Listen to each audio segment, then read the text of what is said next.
Bom dia, primeira série, tudo bem? Professora Daiane está aqui no caderno de atividades, tá? Estou na página, 22 do caderno de atividades, tá? Onde nós vamos resolver alguns exercícios ainda que estavam faltando, né, sobre ali a estabilidade das moléculas, as ligações químicas, as fórmulas eletrônicas e moleculares, tá? Então, nós já fizemos aí a correção da avaliação nesta semana, né? E agora nós encerraremos essa semana com alguns exercícios. Na próxima segunda-feira, nós iniciamos com o conteúdo do terceiro bimestre, com a matéria já do terceiro bimestre. Beleza? Então, nós estamos ali. A página 22, inclusive, ela nos traz um texto bem legal, né, aqui na questão 17, que está falando sobre a evolução, né, do uso dos materiais. Então, aqui o texto, o título desse texto, ele traz aqui como Admirável Pequeno Mundo, né, e aí, né, o resumo desse texto, de certa forma, que aparece aqui na segunda linha para nós, né, do bronze aos chips, colunista retrata a história do domínio dos novos materiais pelo homem. Então, está falando sobre a situação de podermos encontrar materiais encontrados aí na natureza serem transformados, né, e utilizados de tantas formas diferentes e tornar a nossa vivência hoje em dia tão facilitada em relação à tecnologia, né? Então, ela fala aí sobre a capacidade de produzir ligas metálicas, né? Que já há muito tempo, já na Idade do Bronze, já iniciou-se esta liga, né? Então, não é de hoje que trabalhamos com as ligas metálicas, que usamos elas no nosso cotidiano, e entre outros materiais que aparecem na definição desse texto aqui, né? E aí, no enunciado da nossa questão, ela traz uma reflexão ali, né, sobre as ligas metálicas, tá? Então, pede ali, é difícil um metal puro apresentar todas as qualidades necessárias para uma determinada aplicação. Então, dependendo de para que se espera, né? Por exemplo, para joias, para utensílios domésticos, para eletrodomésticos, dependendo de para que se procura, né, uma liga metálica, o metal puro ele não apresenta todas as características favoráveis, né? Se pega lá, por exemplo, o ferro, ele pode ser resistente, digamos assim, ele pode ser um metal rígido, forte, né? Mas ele não é resistente à corrosão, então ele enferruja muito facilmente, né? Por isso, para cada tipo de uso, se recomenda normalmente uma liga metálica. Então, neste quadro aqui, né, nós estamos descrevendo algumas sugestões de respostas em referente a isso, né, onde pediu para indicar, então, 3 ligas presentes no dia a dia, a composição química e uma aplicação. Então, vocês podem encontrar, inclusive, outras ligas, tá? Vocês podem colocar aí de acordo com a pesquisa de vocês o que vocês acharem melhor, né? Mas nós temos ali, por exemplo, o bronze, o aço inoxidável, a prata, né? Chamada de prata de lei, e a composição química de cada um deles. O bronze, que é composto por cobre e estanho, né? O aço inoxidável, que é composto por ferro, carbono, cromo e níquel, né? E a prata de lei, que é composta então por prata e cobre. E as utilizações, o bronze nas moedas, o aço inoxidável nas panelas, somente nas panelas não, né? Vários utensílios aí, fogões, geladeiras, em várias utilidades aí o aço inoxidável, né? O aço inox, assim como a gente já conhece. E a prata de lei para joias e bijuterias, certo? Então, vocês podem encontrar outras também. Aqui estão só 3 sugestões. Na questão número 18, ela falou assim, ó, para fabricar um dispositivo condutor de eletricidade, uma empresa dispõe dos materiais apresentados na tabela. Então, aqui estão os materiais, onde tem a composição química de carbono, de enxofre, astato e ferro, né? Sabe-se que a condutividade elétrica de um sólido depende do tipo de ligação interatômica, ou seja, entre átomos, né, existente em sua estrutura. Nos átomos que realizam ligação metálica, os elétrons livres são responsáveis por essa propriedade. Assim, o material que mais eficiente para a fabricação deste dispositivo vai ser representado por qual número? Pelo elemento 4, né? O ferro. Porque, de acordo com o enunciado, né?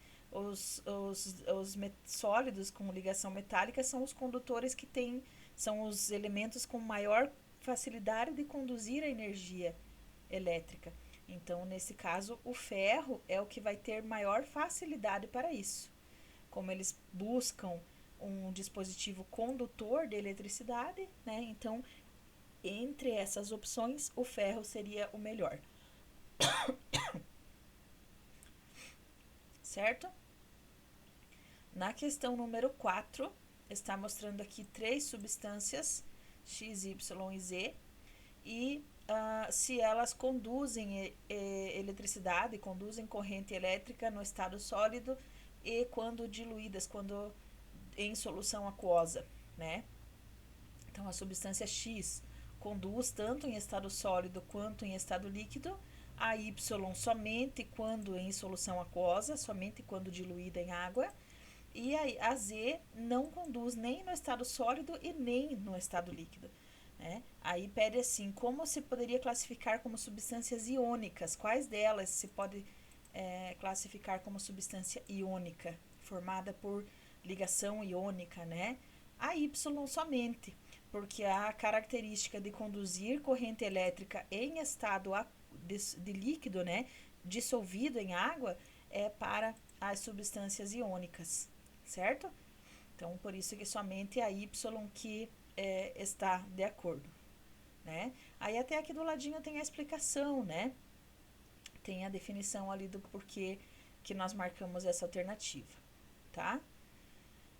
Na número 20, né, aparece também um poeminha aí do Carlos Drummond de Andrade e fala sobre a relação que o poeta estabeleceu ali com os seus sentimentos e a propriedade do metal mais produzido no mundo, o ferro, né? Então, temos aqui o poema curtinho do Carlos Drummond, né? E aí está falando sobre essa relação, tá? De Itabira trouxe prendas diversas que ora te ofereço. Esse São Benedito do velho santeiro, né? Esta pedra de ferro, futuro aço do Brasil. Este couro de anta estendido no sofá, na sala de visitas, né? Este orgulho, esta cabeça baixa. Então, um poema bem curtinho, bem bonito do Carlos Drummond. E aí, está descrevendo ali sobre o ferro, né? Encontrado em Itabira, que ele descreveu ali no seu poema, né? Encontrado em Itabira, Minas Gerais, está em forma de minério, onde o principal composto é o óxido de ferro 3, Fe2O3. A obtenção do ferro metálico se faz através de uma reação de redução do minério. Vocês vão aprender ainda daqui a pouco tempo, né, que o processo de redução é o processo de receber elétrons, tá?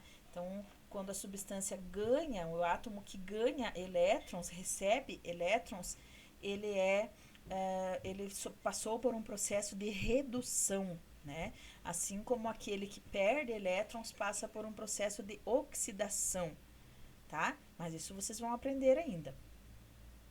A obtenção do ferro, então, ocorre através da redução do minério. Diferencie o Fe2O3 do ferro metálico, ferro zero, quanto ao tipo de ligação envolvida e quanto à capacidade de condução de corrente elétrica. Então, vejam bem, o óxido de ferro ele é um composto iônico, formado pela ligação iônica entre o oxigênio e o ferro, tá? Neste caso, o ferro perdeu elétrons para o oxigênio, né? No estado sólido, esse composto não conduz corrente elétrica. O óxido de ferro, ele não conduz corrente elétrica em estado sólido, somente dissolvido em água. Já o ferro zero, né, Fe0, que está aqui, ó, é um composto metálico que, no estado sólido, é um bom condutor de eletricidade. Então, para diferenciá-los aí, né, quanto à capacidade de condução elétrica, o óxido de ferro só vai conduzir se for dissolvido em água, enquanto que o ferro sólido vai conduzir mesmo no estado sólido. E a letra B, né? Esta pedra de ferro, futuro aço do Brasil. O aço é uma liga metálica constituída, então, como já vimos, de ferro, cromo, níquel e carbono. Coloque os metais que compõem essa liga em ordem crescente de raio atômico. Então, em ordem crescente de raio atômico, nós teríamos aqui o carbono com maior raio atômico, com menor raio atômico do que o níquel, que é menor do que o ferro, que é menor do que o cromo.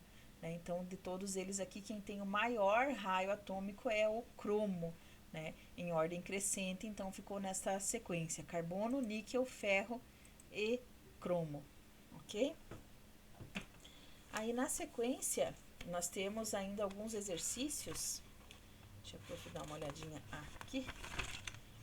Na sequência, nós temos então alguns exercícios ali a partir da página 24, né, da estabilidade das moléculas, tá? Eu vou deixar só esta questão número 1 aqui para vocês, e aí a partir da questão número 21, né, a partir da questão número 22, nós começamos então na próxima aula, ok? Para encerrar o nosso conteúdo, encerrar aí o nosso livro de atividades, deixar tudo em dia para começarmos com todo o gás o terceiro bimestre. Beleza? Então, a professora não vai deixar tarefa ainda hoje. Nós temos mais uma aulinha depois, ainda essa semana, né? Sei que vocês ainda têm algumas provas para fazer, então vou deixar vocês mais tranquilos. Na semana que vem, como já começamos com mais conteúdo, daí já começamos com as tarefas também, ok? Então, bom restante de semana aí, né? Qualquer coisa, a gente volta a conversar ainda em breve. Um abraço.